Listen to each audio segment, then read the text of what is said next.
जय माई की। राम भरोस चौधरी जी ने पूछा है कि कापालिक कैसे होते हैं, अर्थात वे कापालिकों के संदर्भ में जानने की इच्छा रखते हैं।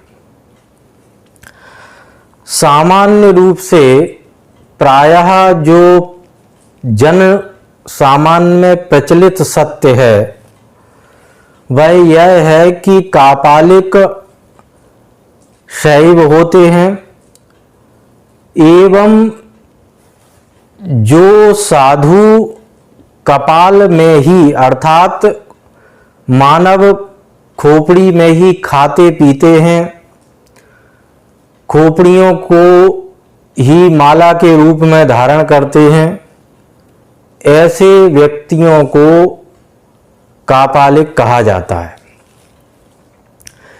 किंतु क्या वास्तविक यही व्याख्या कापालिकों की होना चाहिए? क्या शास्त्रों में केवल इतना ही दिशा निर्देश किया गया है? ऐसा नहीं है। शास्त्रों के अनुसार कापालिक उसी को कहा जा सकता है जिसने अपने कपाल अर्थात मस्तिष्क को अपने नियंत्रण में रखा हुआ है। अब आप कहेंगे कि मस्तिष्क तो प्रायः सभी का अपने ही नियंत्रण में होता है, दूसरों के द्वारा संचालित थोड़े ही किसी का मस्तिष्क होता है। तो आपको गंभीरता से थोड़ा सा विचार करना होगा, चिंतन करना होगा, और आप जानेंगे कि आपके मस्तिष्क में जो भी कुछ चलता है अर्थात जो भी कुछ आप सोचते हैं, समझते हैं, वो आपके द्वारा संचालित नहीं होता, समाज के द्वारा, परिस्थितियों के द्वारा, रिश्ते नातों के द्वारा, इष्ट मित्रों के द्वारा, कही सुनी बातों के माध्यम से ही संचालित होता है। अर्थात आप जो भी कर रहे हैं, सीधे शब्दों में कहा जाए तो वो सब कुछ प्रायोजित कर रहे हैं, जिसको समाज और परिस्थितियां प्रायोजित रूप से आपसे करवा रही हैं। तो ऐसे व्यक्ति को कापालिक नहीं कहा जा सकता, क्योंकि ऐसे व्यक्ति का मस्तिष्क उसके नियंत्रण में नहीं है। उससे उठने वाले विचार, उसके सोचने समझने की क्षमता, ये सब कुछ उसके नियंत्रण में न होकर किसी अन्य प्रत्यक्ष अप्रत्यक्ष शक्ति के हाथ में है। और जो कापालिक है वह इन सभी से विमुख होकर के, इन सभी से अलग होकर के, संसार से विमुख होकर के जो सोचता है, समझता है, जो करता है, वो समाज को थोड़ा सा रास नहीं आता। समाज को वो घृणित भी महसूस हो सकता है, अशिष्ट भी महसूस हो सकता है। किंतु कापालिकों की यही व्याख्या है कि वे वो सब नहीं करते जो प्रायः समाज के अन्य वर्ग करते हैं, अथवा उन्हें इस सब में रस ही नहीं है। उनका रस जिसमें है वो आत्मानंद में है, परम स्वतंत्र होने में है, इसलिए वो इस तरह के मार्ग का अवलंबन करते हैं। अब यहां प्रश्न यह भी आता है कि आखिर वे सब ऐसा कर कैसे लेते हैं? तो इसके लिए उनके पास जो शक्ति होती है वह शक्ति उन्हें षड्चक्र जागरण, कुंडलिनी जागरण से प्राप्त होती है। और वास्तविक रूप से अपने मन मस्तिष्क को नियंत्रित, अपने विचारों को नियंत्रित, स्वयं को स्वनियंत्रित वही साधक कर सकता है जिसके कपाल में, जिसके मस्तिष्क में सहस्र दल कमल का उदय हो चुका है। अब यदि यह मान लें कि ऐसे साधक को ही कापालिक कहा जाता है, तो वर्तमान में जो खोपड़ियों की माला धारण किए हुए, खोपड़ियों को घुमाते हुए, हड्डियों से दांत किटकिटाते हुए, हड्डियों के आभूषण पहने हुए, कुछ बेढंगे और घृणित जैसे दिखने वाले लोग अधिकांश दिखाई दे जाते हैं, क्या वे सभी उसी अवस्था के साधक हैं? नहीं। प्रायः जितने भी संप्रदाय हैं अथवा जितने भी धर्म हैं, उन सब में यह नहीं कहा जा सकता कि जितने भी उसके अनुयायी हैं या उस मार्ग का जो अवलंबन करने वाले हैं, वे सभी उसी विशुद्ध विचारधारा को रखते हैं जिसकी वजह से उस पंथ या धर्म का प्रारंभ हुआ है। इसको सामान्य रूप से समझने के लिए, व्यवहारिक रूप से समझने के लिए आप ये समझ सकते हैं कि जैसे आप किसी धार्मिक स्थल पर जाते हो तो सबसे पहले पहुंचते ही आपको जो विशेष वर्ग घेर लेता है, जो आपसे कुछ प्राप्त करना चाहता है, उसकी लालसा ये होती है कि सबसे पहले वो आप तक पहुंचे और किसी भी तरह से आपको अपनी बातों के माध्यम से फंसा करके आपके धन का दोहन करे। प्रायः ये सभी के साथ धार्मिक स्थलों पर होता ही होगा। अब जो यथार्थ साधक हैं उनका तो उद्देश्य परम पुनीत होता है और उसी को प्राप्त करने के लिए वो एक जगह बैठ करके साधना करते हैं, विशुद्ध साधना में रत रहते हैं। तो ऐसे व्यक्ति सर्वप्रथम आपके पास आकर के आपके संपर्क में नहीं आते। सर्वप्रथम जो संपर्क में आते हैं वे वही व्यक्ति आते हैं जिनको आपके धन का लालच होता है। उसी तरह से जो विशुद्ध कापालिक हैं वे आपके संपर्क में इतनी आसानी से नहीं आते। आपके संपर्क में वे ही आते हैं जिन्हें कोई न कोई लालच आपके पास ले आया होता है, जो आपका कहीं ना कहीं कुछ शोषण, कुछ दोहन करना चाहते हैं, इसकी इच्छा रखते हैं। तो इसलिए हमें सजग रहना चाहिए। और यह परिस्थिति वर्तमान में पंथ और संप्रदायों में आई है ऐसा भी नहीं है। इसको समझने के लिए हमें आदि शंकराचार्य के एक रोचक प्रसंग को समझना होगा। आदि शंकराचार्य जी दिग्विजय की यात्रा को निकले हुए थे।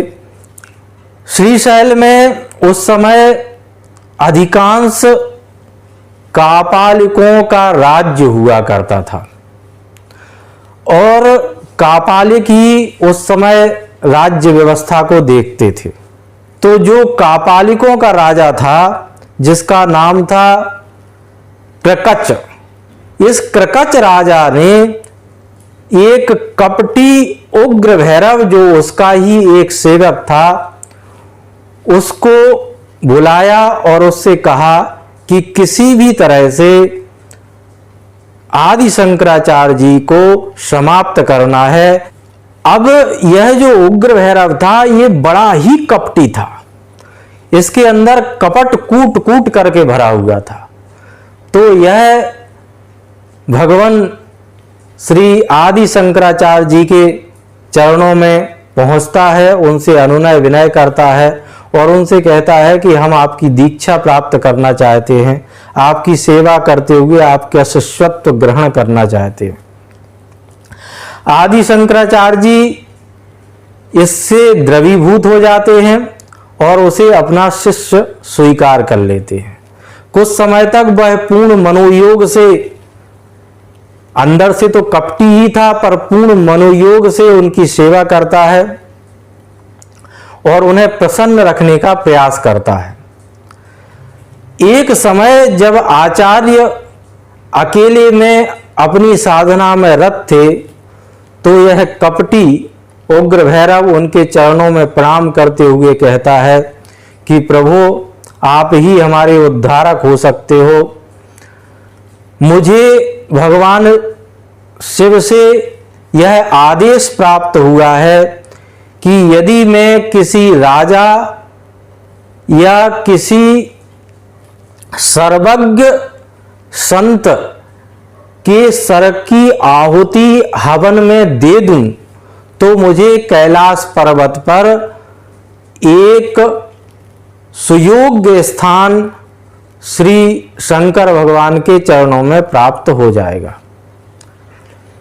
उसके ऐसे वचन सुन करके आचार्य शंकर उसे बहुत प्रकार से समझाने का प्रयास करते हैं, बहुत प्रकार का ज्ञान उसे देते हैं, किंतु विडंबना तब भी यही थी और आज भी यही है कि जो यथार्थ ज्ञान है उसे कपटी कभी भी समझना नहीं चाहते।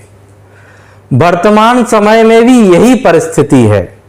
हमारे माध्यम से जिस तरह के वास्तविक सत्य को परोसा जाता है उससे बहुत से कपटी असंतोष रखते हुए कुचक्र रचते ही रहते हैं।